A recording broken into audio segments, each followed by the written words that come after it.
আসসালামু আলাইকুম। সবাইকে আমন্ত্রণ জানাচ্ছি নতুন আরেকটি রেসিপি দেখার জন্য। আজকে আমি খুবই মজার একটা চকলেট কেকের রেসিপি নিয়ে এসেছি। আশা করি আপনাদের কাছে আজকের রেসিপিটি অনেক ভালো লাগবে। তো চলুন দেখে নিন এর পুরো প্রস্তুত প্রণালী। প্রথমে শুকনো উপকরণগুলো চালার জন্য একটি ছাঁকনি নিয়েছি। এর মধ্যে দিয়ে দিচ্ছি 1.5 কাপ ময়দা, 1/3 কাপ কোকো পাউডার, 1 চা চামচ বেকিং পাউডার, 1/2 চা চামচ বেকিং সোডা, 1/2 চা চামচ লবণ, 1 চা চামচ ভ্যানিলা পাউডার।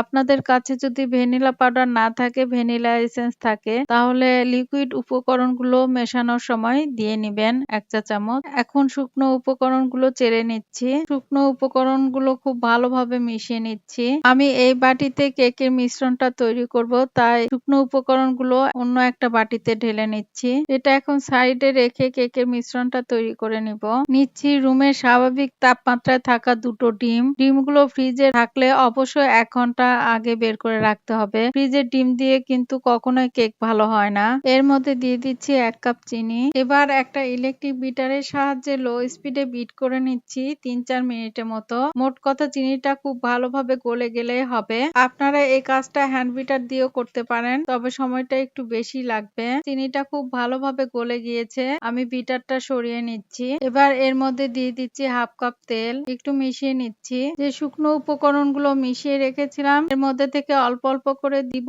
আর মিশিয়ে নিব। আমি এখানে 1 কাপ নরমাল টেম্পারেচারে থাকা লিকুইড দুধ নিয়েছি। এই দুধটাও অল্প অল্প করে দিব আর মিশিয়ে নিব। এভাবে অল্প অল্প করে দিয়ে খুব ভালোভাবে মিশিয়ে নিতে হবে। খুব ভালোভাবে মিশিয়ে নিয়েছি। ব্যাটারের কনসিস্টেন্সিটা এরকম হবে। এবার একটা স্প্যাচুলা দিয়ে খুব ভালোভাবে বাটির সাইডটা পরিষ্কার করে নিচ্ছি। আমি এখানে একটা 9 ইঞ্চি মাপের মোল্ড নিয়েছি। এর মধ্যে একটা কাগজ বিছিয়ে দিচ্ছি। এটা কিন্তু লেখালেখির কাগজ। আমরা যে লেখার সময় কাগজটা ব্যবহার করি সেই কাগজ। আপনারা চাইলে এখানে বেকিং পেপারও দিতে পারেন। এর মধ্যে কিছুটা তেল দিয়ে কাগজের উপরে এবং বাটির সাইডে খুব ভালোভাবে মাখিয়ে নিচ্ছি। এবার কেকের সম্পূর্ণ মিশ্রণটা বাটির মধ্যে ঢেলে নিচ্ছি। সম্পূর্ণ মিশ্রণ ঢেলে নেওয়া হয়ে গেলে বাটাকে ধরে এভাবে 2-3টা বাড়ি দিয়ে নিতে হবে। আমি আজকে ওভেনে কেকটা বেক করব। 180 ডিগ্রি সেলসিয়াস তাপমাত্রায় ওভেনটা প্রথমে 10 মিনিট হিট করে নিব। তারপর ওই একই তাপমাত্রায় 30 থেকে 35 মিনিট বেক করে নিব। আপনারা একটা টুথপিক দিয়ে চেক করে নিবেন ভিতরে হয়েছে কিনা। ওভেন থেকে কেকটা নামিয়ে নিয়েছি। এখন এটা ঢেকে ঠান্ডা করে নিব। তারপরে আপনাদের কেটে দেখাবো। কেকটা খুব ভালোভাবে ঠান্ডা হয়ে গিয়েছে। আমি চারি সাইডে ছাড়িয়ে নিচ্ছি। এবার উপর করে ঢেলে নিচ্ছি। নিচে যে কাগজ দিয়েছিলাম সেটা সরিয়ে নিচ্ছি। এটা যেহেতু স্পঞ্জ কেক না, তাই এটা ক্রিম দিয়ে সাজানোর কোনো দরকার নেই। এটা এমনি এমনি খেতে অনেক মজা। আমি কেকের উপরের উঁচু অংশটুকু কেটে নিচ্ছি।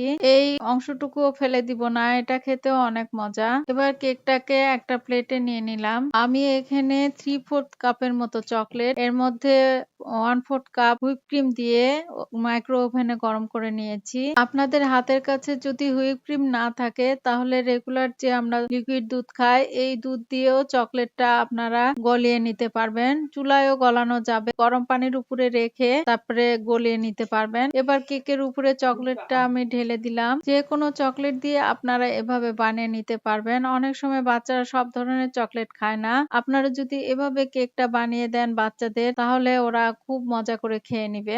আমি একটু কেটে দেখাচ্ছি ভিতরটা কেমন হয়েছে। এই কেকের আরেকটা সুবিধা হচ্ছে এটার ভিতরে কোনো ক্রিম দেওয়ার ঝামেলা থাকে না। আপনারা যে কোনো অকেশনে খুব সহজে বানিয়ে নিতে পারবেন। আর বড় থেকে বাচ্চারা সবাই অনেক পছন্দ করবে এই কেকটা। আশা করি আমার আজকের রেসিপিটি আপনাদের কাছে অনেক ভালো লেগেছে। সবাই ভালো থাকবেন। ইনশাআল্লাহ আগামীতে হাজির হব নতুন কোনো রেসিপি নিয়ে। আজ এ পর্যন্তই। আল্লাহ হাফেজ।